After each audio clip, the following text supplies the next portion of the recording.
The teachings that we receive from our teachers, from the generations of teachers, is like a flowing river.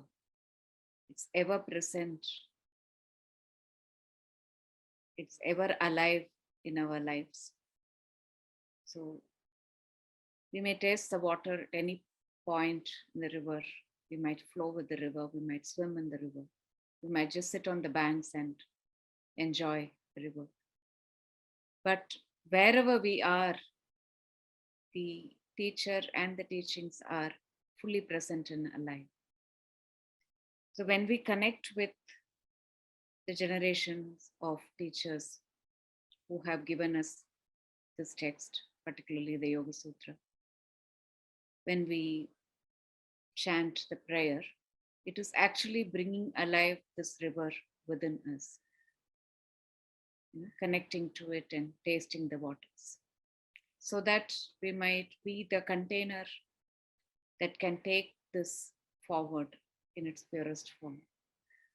So that is the intention with which we do the prayer, because the whole idea of purifying the vessel is really keeping the mind very quiet. So the orientation session for the Yoga Sutra program, particularly for connecting with all of you and sharing what it requires to study a text like this. It's not a casual study. You would have seen, of course, there are plenty of books, plenty of videos on, say, discourses on Bhagavad Gita or many different kinds of Upanishads. But you don't see that of Yoga Sutra. Yeah? You see a lot of people teaching Yoga Sutra on the net, having many, many different discourses. You won't see that. It's a text that helps us to understand ourselves. And so it requires intimate contact between the teacher and the student.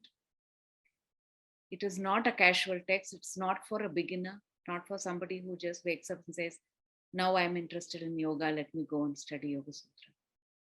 It's a text that comes to you when you're ready.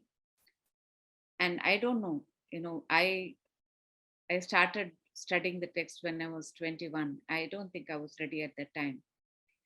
It took many, many years for me to even understand what it is that I was receiving. So the readiness comes from our own practice. That the assumption is that we already have a regular asana, pranayama, dharana practice that prepares the mind, that helps the mind to become quiet enough, reflective enough, so that when we receive the teachings, we can actually receive with that quiet mind. And that will help us to inquire into the nature of our reality, our mind, and understand that better. So that's how the text is studied. Okay. And it's a text that we study many, many, many times.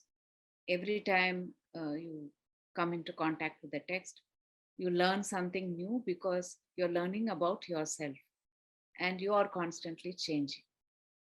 So it doesn't matter whether you have studied the text 10 times or this is the first time you are getting in touch with the text, it will still be extremely valuable. It has been for all of us.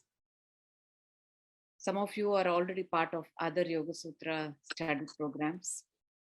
Some of you have done the text many, many times, but we are ever thirsty, right? We want to come back and engage because it takes us one step deeper, one level deeper into understanding who we are, why are we here, what is the nature of our reality, what is the purpose of my life, what is it I really want, how can I live in this world as a better human being.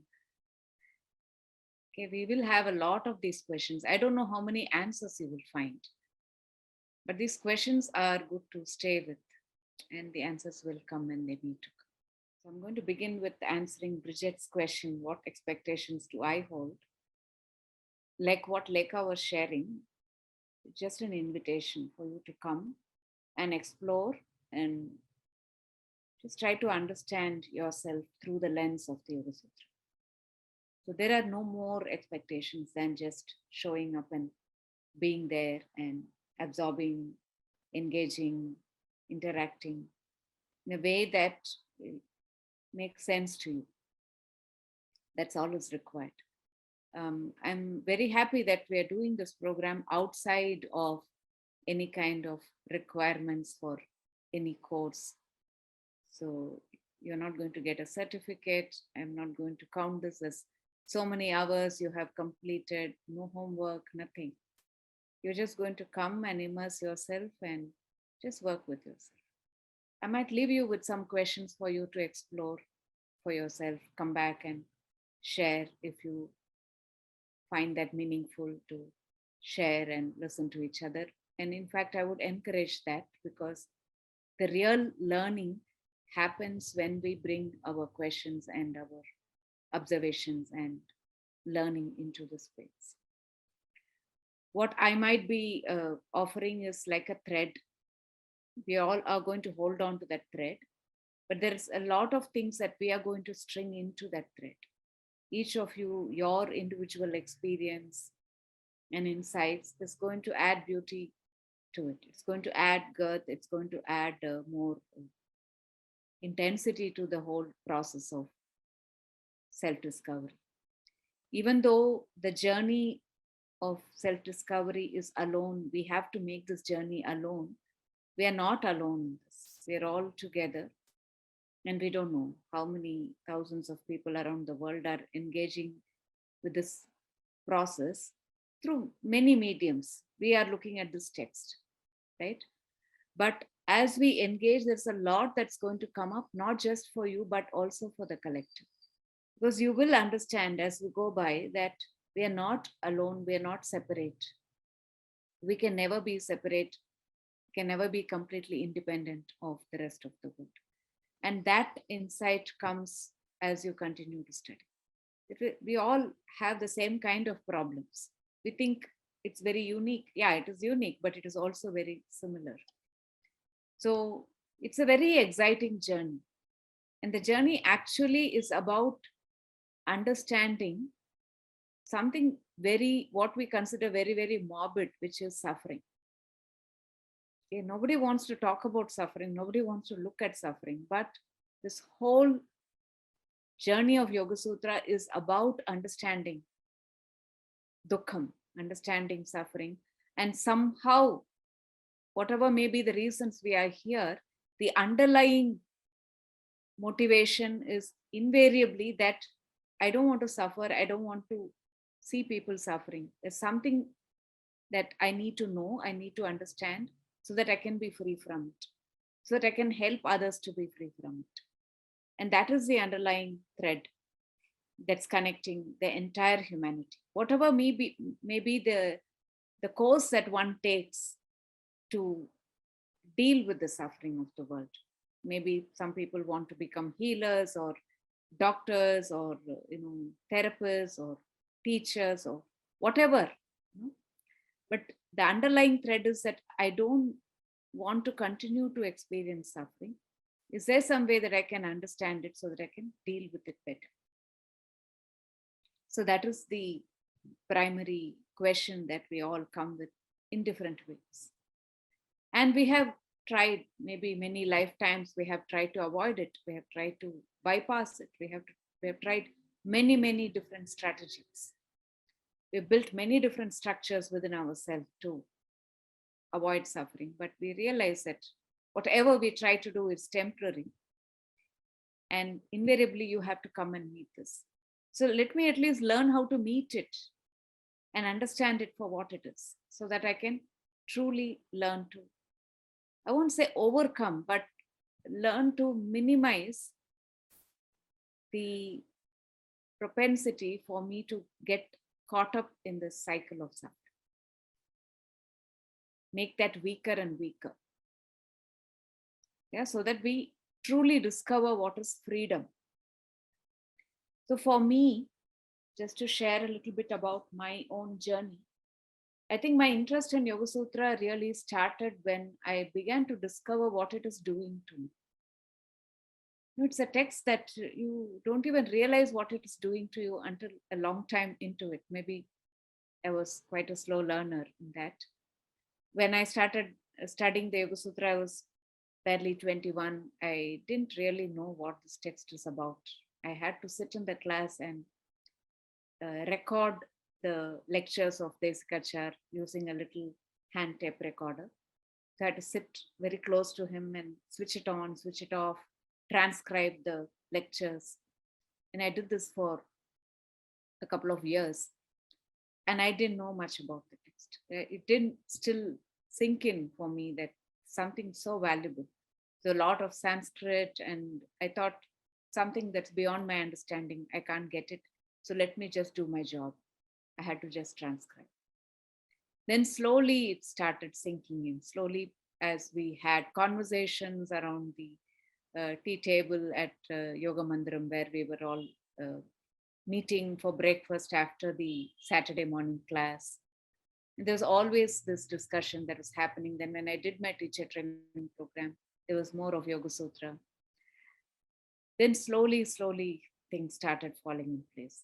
And like Lekha was saying, this is a text that you will fall in love again and again and again. You'll never tire of it. That is the power of the text, because it is about yourself. It is really about seeing layers and layers and layers of yourself being unraveled.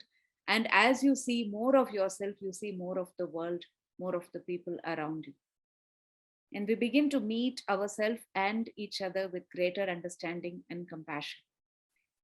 And for me personally, it has helped me to learn how to suffer less, how not to take things to heart, how not to ruminate so much with the problems of life, what somebody said or what somebody did. When you begin to see that from a different perspective, from a different light, it just doesn't seem like a big thing. So every aspect of life that we encounter can be understood through the lens of the Yoga Sutra. Every aspect of it. There is nothing that is untouched by this text. It's the earliest text on yoga psychology. Okay? And can't imagine, like more than 2000 years ago, a text was compiled. Every word carries the essence of our living. All that I need to know, I have to go back to the Yoga Sutra. It will be there somewhere. And the more I study, the more I reflect, the more I understand, I'm only going closer to myself. And also, I'm learning to meet the world from a completely different space, not from fear, not from anxiety, not from the need to constantly want to guard and protect, but really to be able to be more open. And that's what the text has given me. And all of us who have studied the sutras want to share it. I can't say I'm going to teach you this text because I don't think I have that authority. I've learned it from my teacher Desikachar and many senior teachers that I continue to learn from. Sri Raghu Anantanarayan, who's really opened up a much deeper understanding of this text. The close to 10 years I have been studying with him. Other teachers like Jyotsna, Sri Ram, Lakshmi, Srivatsa Ramaswamy, Dr. Lata. There are so many teachers who have been teaching me, and I have been just feeling so fortunate that this is a text that's been so alive in many of our lives over many decades. So it sort of seeps into you without your knowing. You don't need to consciously do anything. That's what I'm telling you, Bridget. You don't have to do anything. Just be there, it will seep into you. You just allow it to permeate you and do its magic. That's all. That's all is required. Yeah? And so I can only say I am sharing what I have learned and what I continue to learn. And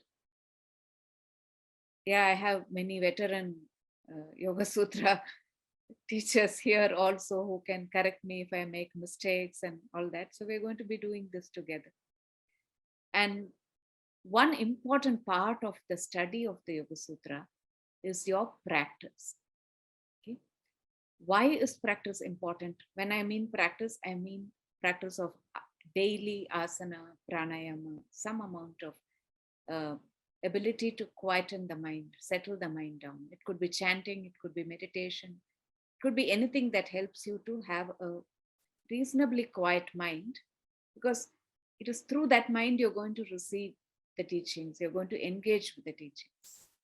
So if I come with a mind that is full of questions, you know, where my intellect is active, usually in a learning environment, our intellect becomes very active. Like I want to grasp, I want to understand, I have to get every word, I have to get the meaning of it, I have to know what examples to give. I should have recorded it in my notebook correctly. I have all these needs. You have to put all of them aside when you want to study the text. I learned this very slowly, very late. You have to put all that aside and just be with a quiet mind. And whatever needs to be absorbed will get absorbed. The first step in learning is called Shravanam, the ability to listen. And the ability to listen with a quiet mind. For that, practice becomes a preparation. And the other reason why practice, regular daily practice guided by a teacher is important is something will come up for you. Yeah, the text, the learning can trigger something for you. And you need to work with it. It might become difficult to work with it when we don't have a practice. So whatever gets triggered, all of us, some of us are studying the sutras over a long period. We are doing a course where every week we take one sutra. And like as a teacher in that course, I spent about 8 to 10 hours on one sutra. And every week, whatever that sutra that's coming up, there's something in my life that comes up for me to learn that sutra better. Okay, and sometimes these are big problems, they are not casual problems, and I have to meet that challenge with the sutra because it's come to teach me something. So I have to go back to my teachers, I have to have discussions, I have to see what is the practice that I need to do, how should I change my practice, how can I deepen my practice so that I can hold this learning and I can flow with it. I don't get stuck with it. Yeah, so for that, practice is very important. So I would encourage those of you who are new, who don't have a teacher, to actually uh, take uh, take the help of a mentor. So we can help you with that. We can put you on to a teacher who can guide you with the practice. It's very, very important that you have something and you have somebody to be able to go back and discuss. And of course, you can do it here. You can also come back and discuss in this space, but sometimes it might be difficult for you to bring up something very personal in a larger space like that. Yeah. So practice is important. Having a teacher who is also on the path, who's also studying the sutras and who can help you to reflect and work with your practice is important. And don't worry about applying the sutras in your daily life. Okay, don't worry about application, because if we are in a hurry to apply, we may not understand it very well. So, getting familiar with the words and using the words at home, all that is fine. But it is only for us to understand these words better.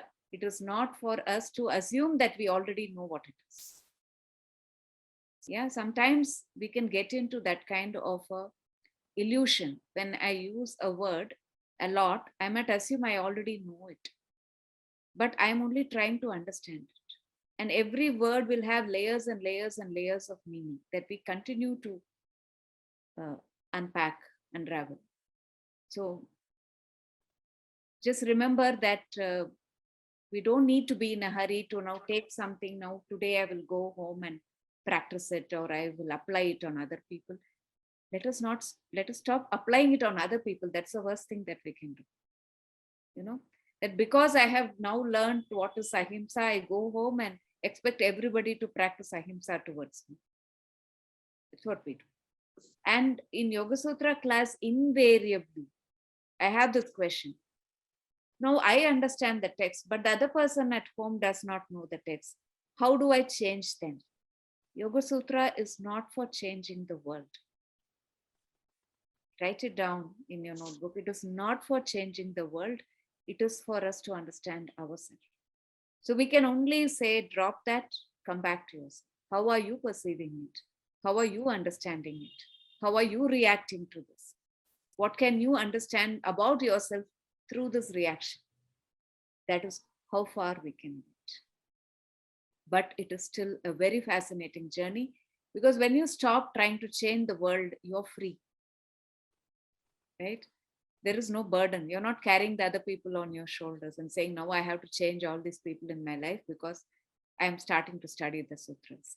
No, there's only one person that you have to deal with, and that's yourself. And you have to deal with this person who's yourself with great love and compassion, not as a judge. Okay, so you have to be your own friend to study the sutras. Otherwise, it will become very difficult, because we can become very judgmental about ourselves and beat ourselves up, and all the drama will happen. I'm telling you because we all have gone through it, and we go through it also. Yeah, we study something and say, oh, now I should have been like that. And I am not like that. So I beat myself up, not helping. Yes, how can you be your friend, the most compassionate friend? Listen to yourself and say, now that I have learned this, what can I do? How can I deepen my understanding of myself through the lens of what I have learned?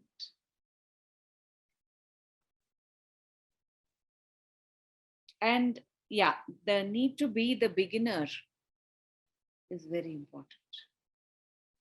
And it's also very difficult. If you have studied the Yoga Sutra before, it becomes more difficult. If you're doing it for the first time, there is some difficulty, but it's of a different order. If you have studied it before, the difficulty is more, because we already come with that knowledge. And we tend to constantly compare what we are learning with what we already know to be true. Okay, what we know to be true, somehow we get identified with. It becomes part of us. So then it is difficult for you to receive something else, another perspective. So at that moment, when you're learning, to drop everything and be quiet, and just as if you're doing it for the first time. And I want to tell you this because when I sit in the class of my teachers, when I'm listening to a sutra being explained, it is not easy, because I may be holding on to a certain idea of the sutra. And then I'm listening to a perspective that in 20 years I've not heard. And it can be sometimes, oh my God, I don't even know this, right? But unless I allow my mind to be really quiet and just receive and allow that to be absorbed, it's going to be very difficult. We're going to be fighting. And then the moment your mind gets into this analysis, you stop listening. So the faculties of the mind, we will be studying. The faculties of the mind, they operate one at a time. They don't operate all together. So when one faculty becomes dominant, the other faculties stop acting. And so then our engagement with reality becomes very fragmented. We will learn all this as we go by. We are going to do the second chapter for 15 weeks.